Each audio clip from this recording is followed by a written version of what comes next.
নমস্কার, তোমাদের সবাইকে সানা স্মাইল এডুকেশন সেন্টারে স্বাগত জানিয়ে আজকের ক্লাসটি শুরু করছি।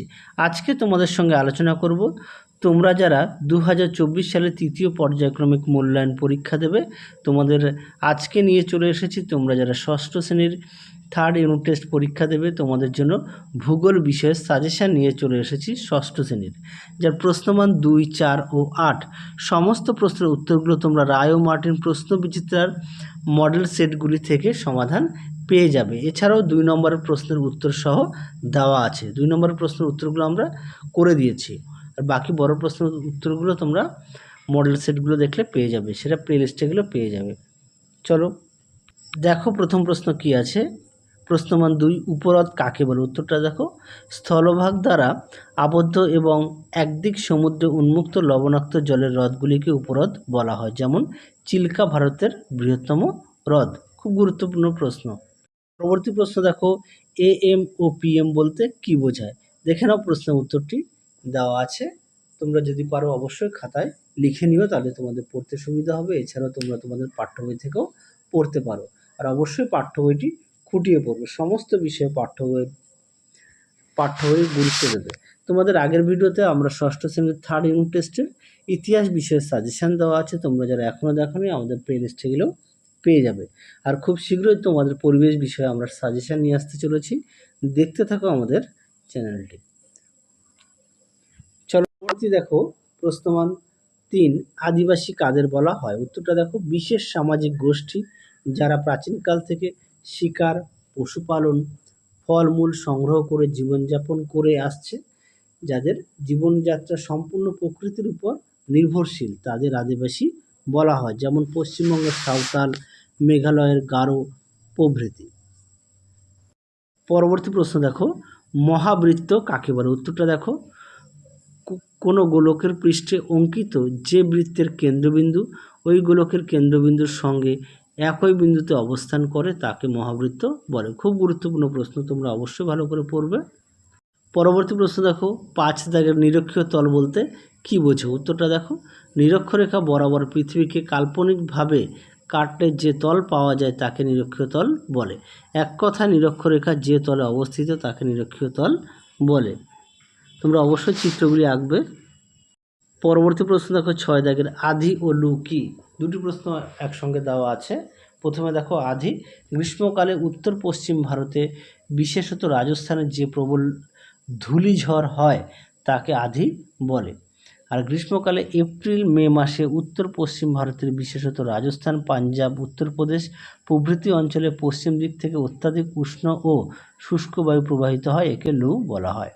পরবর্তী দেখো, 7 দাগের প্রশ্ন, শব্দ দূষণের ফলে সৃষ্ট 4টি রোগের নাম। উত্তরটা দেখো, বধিরতা বা কম শুনতে পাওয়া। তারপরে দেখো, অনিদ্রা বা ঘুম না হওয়া, এখানে গটা হবে না, টাইপিং মিস্টেক আছে। মাথায় যন্ত্রণা ও উচ্চ রক্তচাপ। পরবর্তী প্রশ্ন দেখো, 8 দাগের কয়াল কি? উত্তরটা দেখো, কেরালা রাজ্যের মালাবার উপকূলের উপহ্রদগুলিকে কয়াল বলা হয়। বৈশিষ্ট্য দেখো, এগুলি লবণাক্ত জলের হ্রদ, এগুলি স্থলভাগ দ্বারা আবদ্ধ এবং একদিক সমুদ্র উন্মুক্ত। পরবর্তী প্রশ্ন দেখো, 9 দাগের প্রবাল দ্বীপ কি? খুব গুরুত্বপূর্ণ প্রশ্ন, পরীক্ষা খুব আসে। উত্তরটা দেখো, প্রবাল এক ধরনের চুন সমৃদ্ধ সামুদ্রিক কীট। কোটি কোটি প্রবালে কীটের দেহাবশেষ জমে যে দ্বীপ গড়ে ওঠে তাকে প্রবাল দ্বীপ বলা হয়। এই প্রশ্নটাও গুরুত্বপূর্ণ। আরও একবার বলি, তোমাদের আগের ভিডিওতে আমরা ষষ্ঠ শ্রেণীর থার্ড ইউনিট টেস্টের ইতিহাসের সাজেশান দেওয়া আছে, তোমরা সেটা অবশ্যই দেখো। এছাড়াও রায় ও মার্টিন প্রশ্ন বিচিত্র থেকে আমরা মডেল সেটগুলো সমাধান করে দেখিয়ে দিয়েছি, তোমরা সেটাও দেখো। চলো পরবর্তী প্রশ্ন দেখো, 10 দাগের ভারতকে নদীমাতৃক দেশ বলা হয় কেন? এই প্রশ্নটি যদিও 2 নম্বরের দেওয়া আছে, এই প্রশ্নটি অনেক সময় 3 নম্বরেরও আসে, কিন্তু প্রশ্নটি খুব গুরুত্বপূর্ণ, তোমরা অবশ্যই পড়ো, দেখে নাও প্রশ্নের উত্তরটি। যদি পারো খাতায় একটু লিখে নিও কষ্ট করে, তাহলে তোমাদের পড়তে সুবিধা হবে। চলো পরবর্তী প্রশ্ন দেখো। 11 দাগ, শব্দ দূষণ নিয়ন্ত্রণের উপায়গুলি লেখো। দেখে নাও, তোমরা উত্তরটা একটু দেখে নাও, আমি আর মুখে বললাম না। দেখো, প্রথমে 1 দাগের পয়েন্ট দেওয়া আছে, শিক্ষা প্রতিষ্ঠান ও হাসপাতালের শব্দ নিয়ন্ত্রণ। 2 নম্বর আছে লাউড স্পিকার এর শব্দ নিয়ন্ত্রণ। পরবর্তী প্রশ্ন দেখো, তোমরা উত্তরগুলো একটু খাতায় অবশ্যই লিখে নিও। চলো পরবর্তী দেখো 12 দাগের প্রশ্ন কি আছে। পৃথিবীর প্রধান 4টি অক্ষরেখার নাম লেখো। উত্তরটা দেখো, নিরক্ষরেখা, সুমেরুবৃত্ত, কুমেরুবৃত্ত ও কুমেরু বিন্দু। পরবর্তী প্রশ্ন দেখো, এবার আমরা দেখব প্রশ্নমান 3। দেখো এক জায়গায় প্রশ্ন আছে, বায়ু দূষণের কারণ ও ফলাফল লেখো। তোমার ঘরে কিভাবে বায়ু দূষণ প্রতিরোধ করবে?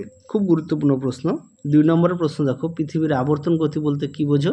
বিশ্ব উষ্ণায়ন কি? 3 নম্বরের প্রশ্ন দেখো, অ্যাসিড বৃষ্টি বলতে কি বোঝো? সংক্ষেপে লেখো। অবশ্যই চিত্রটা আঁকবে।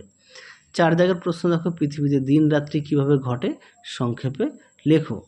পরবর্তী প্রশ্ন দেখো 5 দাগের প্রশ্ন, বড় স্কেলের মানচিত্র ও ছোট স্কেলের মানচিত্র বলতে কি বোঝো? খুব আসে পরীক্ষা প্রশ্নটি, তোমরা অবশ্যই পড়বে।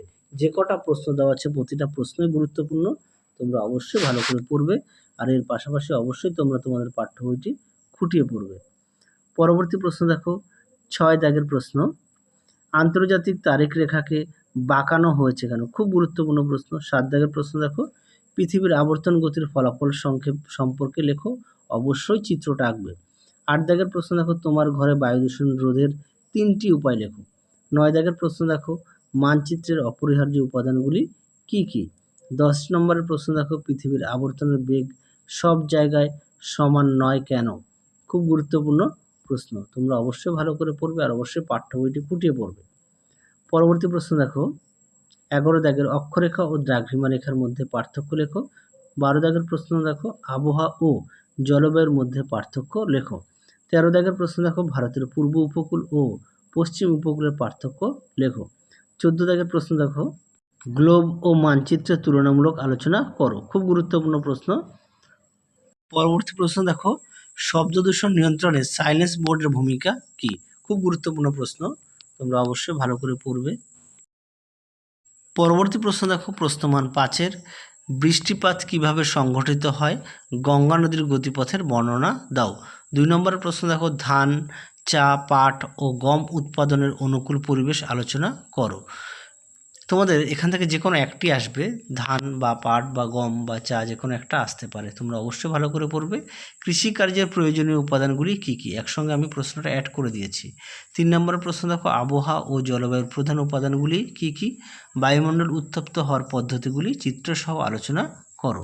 এই সমস্ত প্রশ্নের উত্তরগুলি, যেগুলো উত্তর দেওয়া নেই 3 নম্বর ও 5 নম্বর প্রশ্নের সমস্ত প্রশ্নের উত্তরগুলো তোমরা পেয়ে যাবে। আমরা যে রায় ও মার্টিন প্রশ্ন বিচিত্র থেকে যে মডেল সেটগুলো সমাধান করে দেখাচ্ছি, এর মধ্যে থেকেই তোমরা সমস্ত প্রশ্নের উত্তরগুলো পেয়ে যাবে। তোমরা অবশ্যই সমস্ত মডেল সেটগুলো দেখো, তাহলে অবশ্যই এর মধ্যে থেকে উত্তরগুলো পেয়ে যাবে। পরবর্তী প্রশ্ন দেখো 4 দাগের, পৃথিবীর বিভিন্ন স্থানে বায়ুমণ্ডলের তাপমাত্রার তারতম্য চিত্রসহ কারণ বর্ণনা করো। প্রশ্ন দেখো, ভারতের উত্তরের নদী গঠিত সমভূমি অঞ্চলের সংক্ষিপ্ত পরিচয় দাও। 5 দাগের। আর 6 দাগে দেখো, হিমালয় পার্বত্য অঞ্চলের জনবসতি কম হওয়ার কারণ লেখো। খুব গুরুত্বপূর্ণ প্রশ্ন। ভারতের ধান উৎপাদক রাজ্যগুলির নাম লেখো। 7 নম্বর প্রশ্ন দেখো, ভারতের ভূপ্রাকৃতিক বিভাগগুলি আলোচনা করো।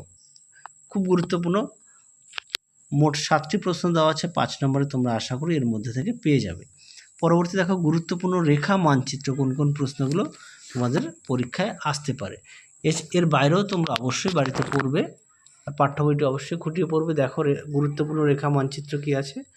গঙ্গা নদী, সুন্দরবন, আন্দামান ও নিকোবর দ্বীপপুঞ্জ, দাক্ষিণাত্য মালভূমি, থর মরুভূমি, চিল্কা হ্রদ, করমণ্ডল উপকূল, নিউ দিল্লি, কলকাতা শহর বা কলকাতা শুধু দেওয়া আছে, অসুবিধা নেই, কারাকোরম পর্বত, কন্যাকুমারিকা, সাতপুরা পর্বত, কাবেরী নদী, ম্যানগ্রোভ অরণ্য, তোমরা এই সমস্তগুলো পড়বে। তাহলে চলো আজকের মতো এখানে সমাপ্ত করছি। আবার দেখা হবে খুব শীঘ্রই তোমাদের পরবর্তী ভিডিওতে। তোমরা সবাই সুস্থ থেকো, ভালো থেকো। আজকের মতো টাটা।